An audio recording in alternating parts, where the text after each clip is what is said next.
Hello बच्चों। तो अब बेटा हम इंटीग्रेटेड अकाउंटिंग सिस्टम के बारे में बात करेंगे। जब फाइनेंशियल अकाउंट्स और कॉस्ट अकाउंट दोनों एक साथ एक ही सेट ऑफ बुक में मेंटेन किए जाते हैं तो सिचुएशन में हम जनरल एंट्री किस तरीके से करेंगे वो हमें सीखना है। और तो जनरल एंट्री में कुछ ज़्यादा डिफरेंस नहीं है, जैसे लास्ट लेक्चर में किया है, मोर और लेस कुछ वैसा ही है, और थोड़ा सा डिफरेंस आ जाएगा। तो पहले इसकी थ्योरी देख लेते हैं और फिर उसके बाद एक क्वेश्चन कराएंगे और उसी क्वेश्चन में आपको जनरल एंट्री आसानी से समझ में आ जाएगी। इनफैक्ट मैंने पिछले लेक्चर में जो क्वेश्चन कराया है मैं उसी क्वेश्चन की जनरल एंट्री अब इंटीग्रेटेड अप्रोच से करवा दूंगा।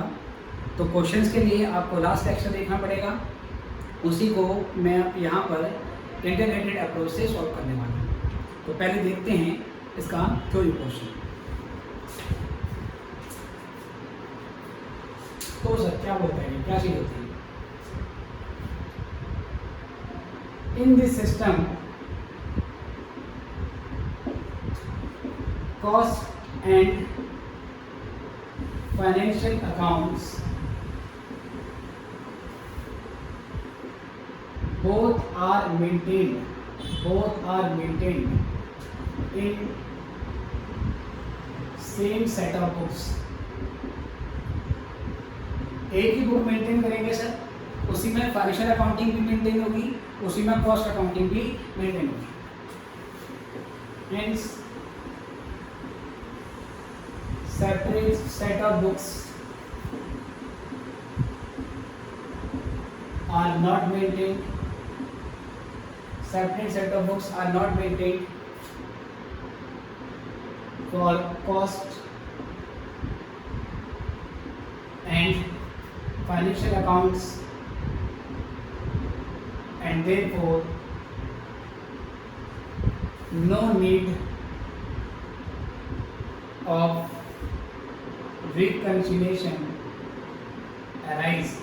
अब क्योंकि सर एक ही सेट ऑफ बुक है तो प्रॉफिट की एक ही फिगर आएगी, तो यहाँ पर रिकंसिलेशन करने की जरूरत बिल्कुल भी नहीं है। ओके बच्चों, फॉर recording of transactions,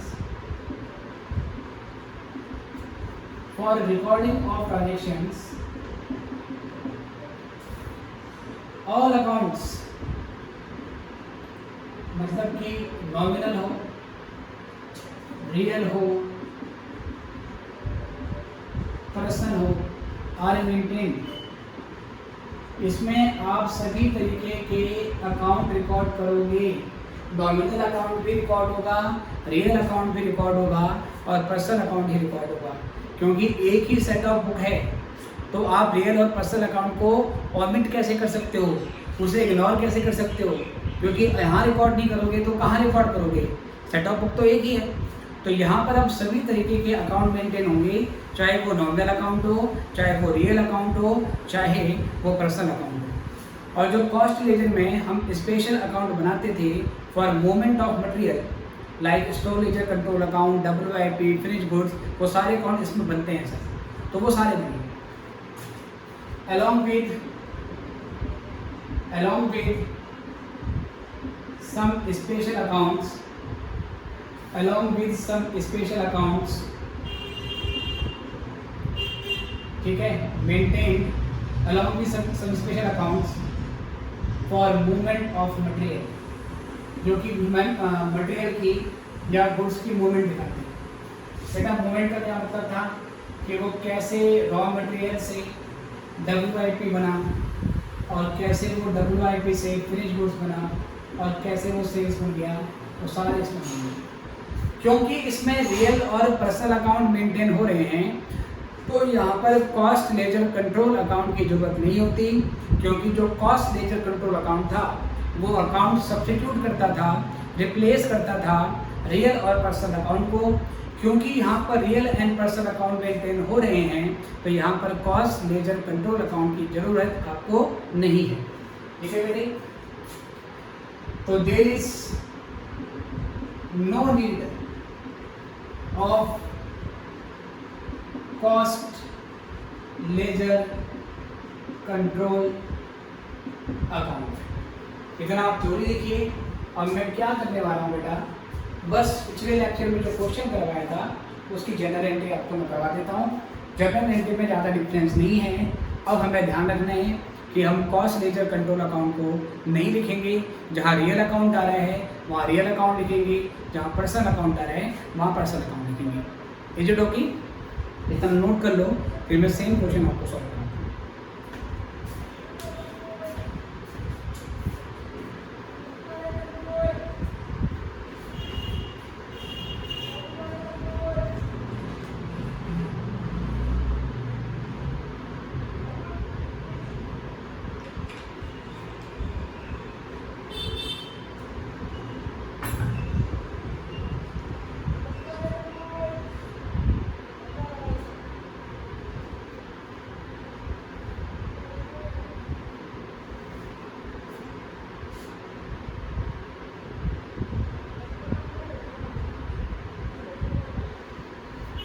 चलिए बच्चों, आई गेस आपने नोट कर लिया है, तो मैं सेम क्वेश्चन ले रहा हूँ और बेटा उसको सॉल्व कर रहा हूँ। ठीक है सर?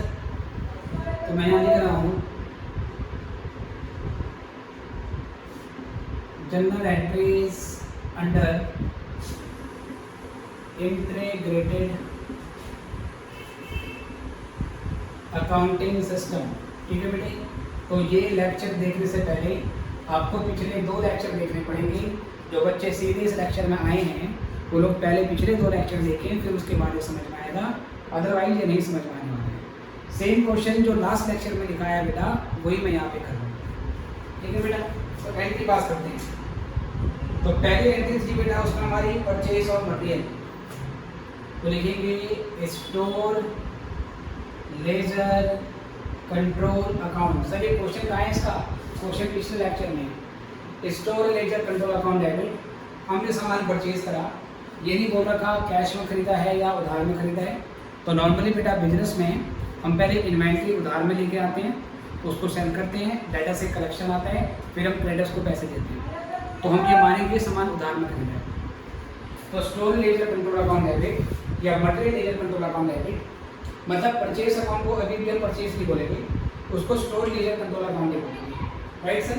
उसके बाद हमने उधार में खरीदा है सामान, हम ये मान रहे हैं, तो 2 क्रेडिटर्स अकाउंट। अब के बाद पर्सनल अकाउंट मेंटेन हो जाएगा। तो ये हो गया आपका 10,40,000। 10,40,000। आगे क्वेश्चन में कह रहा था आपने मटेरियल इशू किया। मटेरियल इशू करने की गुड्स की मूवमेंट की सेम एंट्री होगी, उसमें कोई चेंज नहीं आएगा। बस ध्यान रखना है जहाँ पर रियल अकाउंट या पर्सनल अकाउंट था, अब वहाँ पर वही रियल अकाउंट पर्सनल अकाउंट लिख देंगे। अब की बार कॉस्ट लेजर कंट्रोल अकाउंट नहीं आएगा। हमने मटेरियल इशू करा 6 लाख का डायरेक्ट और 60,000 का इनडायरेक्ट, तो एंट्री होगी WIP ledger control account debit 6 lakh. उसके बाद प्यारे बच्चों factory overhead control account debit 60,000 और 2 स्टोर लेजर कंट्रोल अकाउंट जो हो गया 6,60,000।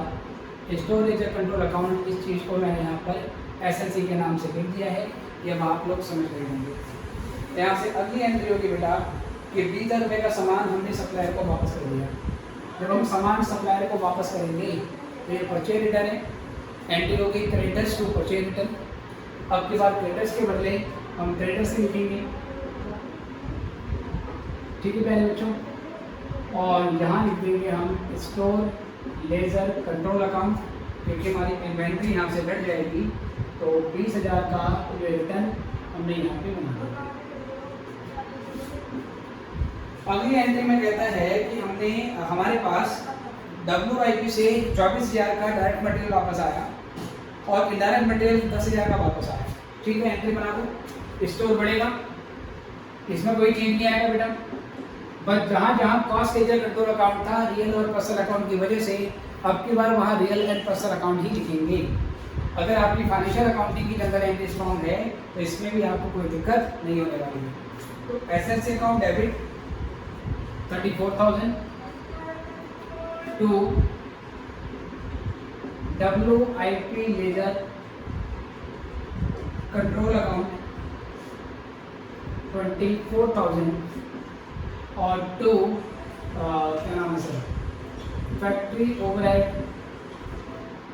Control account 10,000, 5%। क्वेश्चन में कहता है कि आपने वेजेस पे करी है 13 लाख की, तो वेजेस की 2 एंट्री होगी। वेजेस कंट्रोल अकाउंट डेबिट, अब के बाद टू कैश या टू बैंक लिख दो sir, your choice. Real account किसमें मेंटेन हो रहा है, तो 13 लाख की आपके टोटल वेजेस हैं, 13 लाख की आपकी टोटल वेजेस हैं बच्चों। फिर इसको एलोकेट करेंगे, तो WIP ledger control account debit 12,84,000, factory overhead control account debit 16,000 और 2 वेजेस कंट्रोल अकाउंट, और ये हो जाएगा बेटा आपका कितना 13 लाख से। तो ये हमने बैकअपेशन भी कर दी। आगे देखो सर, आगे क्वेश्चन में कहता है फैक्ट्री ओवरहेड आपने इनकर करे हैं 5,80,000 के, कर दो सर। इनकर करे मतलब खर्चा एक्रो हो चुका है, पे हुआ या नहीं हुआ, मैं मान रहा हूँ कि पेमेंट हो गई है। तो factory overhead control account debit 5,80,000 to bank account, और ये भी आ जाएगा 5,80,000।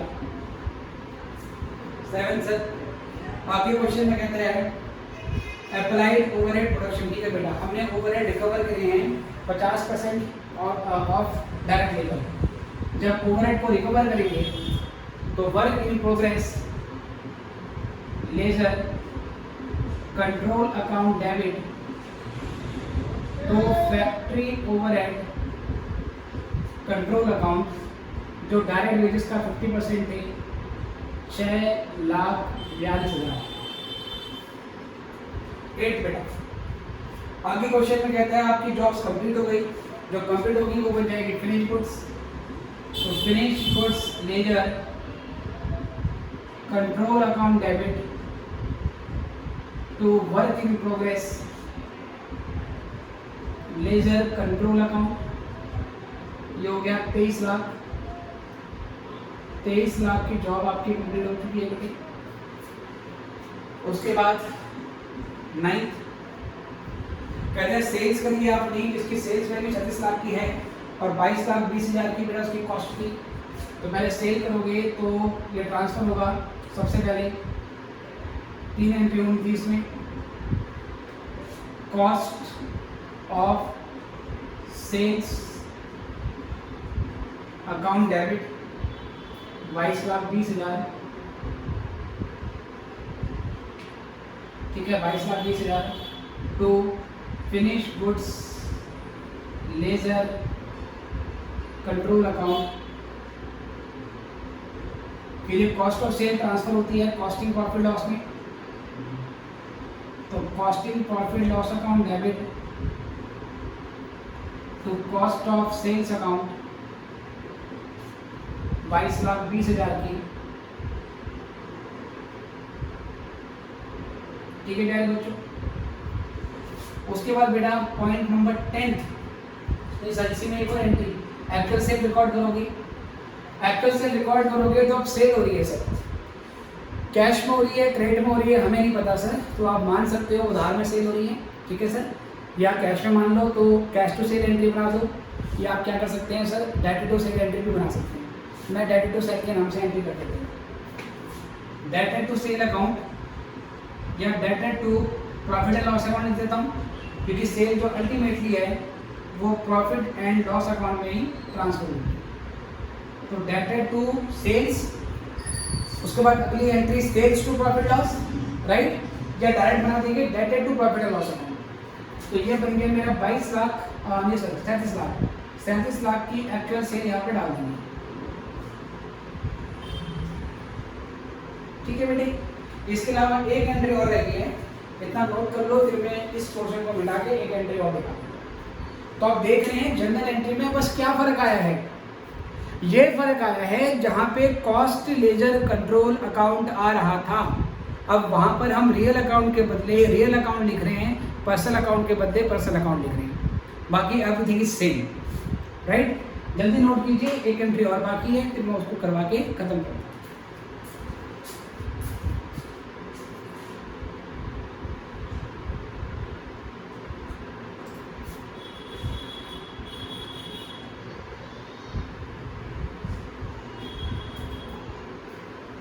ठीक है बच्चों, आप कभी भी वीडियो को पॉज करके इसको नोट कर सकते हैं। तो मैं अब ये भी मिटा रहा हूँ और मेरी आखिरी एंट्री बाकी है, तो मैं आखिरी एंट्री यहाँ पर पूरी कर देता हूँ। बाकी लेजर अकाउंट वैसे ही बनेंगे इसमें से, ठीक है, और लेजर अकाउंट सेम वैसे ही बनेंगी।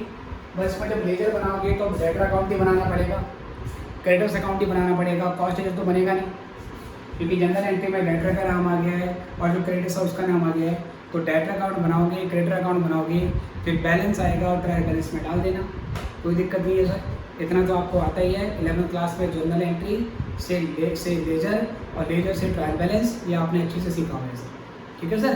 सीएमए इंटर के बच्चे हो तो इतना आपसे उम्मीद की जा सकती है, और मुझे पता है आप में से मैक्सिमम लोगों को ही आता है, कोई दिक्कत नहीं है। आखिरी entry sir, entry number 10th entry में कह रहा था हमारी सेल्स रिटर्न हो गई है, ठीक है सर। अगर सेल्स रिटर्न होगी बेटे तो उसकी एंट्री बनाएंगे, सेल्स की एंट्री को रिवर्स मार देते हैं। तो sales return account debit to debtor है ना सर, या तो प्रॉफिट लॉस या sales return to debtor account 30,000 की। अगर आप लिखोगे सेल्स रिटर्न तो फिर एक एंट्री और मारनी पड़ेगी, कौन सी, सेल्स रिटर्न को प्रॉफिट लॉस में ट्रांसफर करने की। तो एंट्री बनेगी profit loss account debit to sales return. और दूसरी एंट्री बेटा फिनिश गुड्स इन्वेंट्री बढ़ जाएगी आपकी कॉस्ट पे, तो finish goods ledger control account debit, finish goods ledger control account debit to. अब यहाँ पर क्या लिखोगे सर, यहाँ पर बेटा पहले आपने लिखा था कॉस्ट। अब मेन बात ये है, जब हमारी सेल्स रिटर्न होती है when both accounts are interrelated, तो उस सिचुएशन में आपने एक एंट्री तो बेटा ये बना दी सेल्स की। और यहाँ पर बेटा हमारे पास जो finish goods ledger control account बचा है कितने का सर, 30,000 का। इस सॉरी 30,000 की तो आपकी एक्चुअल सेल्स है, सेल्स रिटर्न की जो सेल्स वैल्यू है वो तो एंट्री आपने यहाँ पर बना दी। उसके बाद जो आपका कॉस्ट होगा फिनिश गुड्स का, that will be transfer to trading account, क्योंकि वो क्लोजिंग स्टॉक बन जाएगा और वो क्लोजिंग स्टॉक के साथ आपका ट्रेडिंग अकाउंट में ट्रांसफर हो जाएगा। इससे आप क्या करोगे, या तो finish goods ledger control account की एंट्री मार दो और दूसरे पे टिकर क्या डालोगे सर, कॉस्ट कितनी है इसकी, इसकी कॉस्ट है बेटा कितनी थी, 18,000 की। Finish goods ledger control account debit 18,000। और ये सब करने के बाद पहले कॉस्ट लेजर कंट्रोल अकाउंट आपने डाला था, आप प्रॉफिट एंड लॉस अकाउंट डाल दोगे, क्योंकि ये ट्रेडिंग अकाउंट की तरह अल्टीमेटली वहाँ पर ट्रांसफर हो जाएगा sir. It will become part of trading account. तो ये हमने वहाँ पे ट्रांसफर कर दिया है, या ट्रेडिंग अकाउंट तो हम बना नहीं रहे, हम उसके बदले क्या बनाएंगे, प्रॉफिट एंड लॉस अकाउंट। तो ये क्लोजिंग इन्वेंट्री आपको प्रॉफिट एंड लॉस अकाउंट पर 18,000 की दिखानी पड़ेगी, तो आपकी रिटर्न करेगी। Is it okay sir. तो ये एंट्री हमने बना दी है, अभी के लिए इतना ही करना है। और अब ये चैप्टर लगभग मेरी ओर से खत्म है बच्चों, ये फिनिश हो गया है। अब मॉड्यूल में इसके जितने भी क्वेश्चन हैं वो सारे आप लोग अपने आप ही करोगे, और उसके बाद बेटा अगला चैप्टर अब नया आपको स्टार्ट करेंगे। अब शायद हो सकता है कि ओवरहेड कराऊँ पहले आपको या ऑपरेटिंग कॉस्टिंग कराऊँ, तो देखते हैं जिस चैप्टर का माहौल बनता है उसके हिसाब से मैं आपको कराऊँगा। ओवरहेड थोड़ा बड़ा चैप्टर है, अगर वो स्टार्ट करते हैं तो उसमें 4 से 5 क्लासें आपकी आराम से लगेंगी। जितना टाइम कॉस्ट बुक कीपिंग पर लगा है लगभग उतना ही टाइम लगेगा इसमें। ऑपरेटिंग कॉस्टिंग कराते हैं तो हो सकता है 2 से 3 क्लास में जाएगा, ठीक है। तो जो भी होगा लेक्चर अपलोड कर देंगे, आपको इन्फॉर्म कर दिया जाएगा। अभी के लिए इतना ही, फिर आपसे मिलेंगे बाद में। Good bye.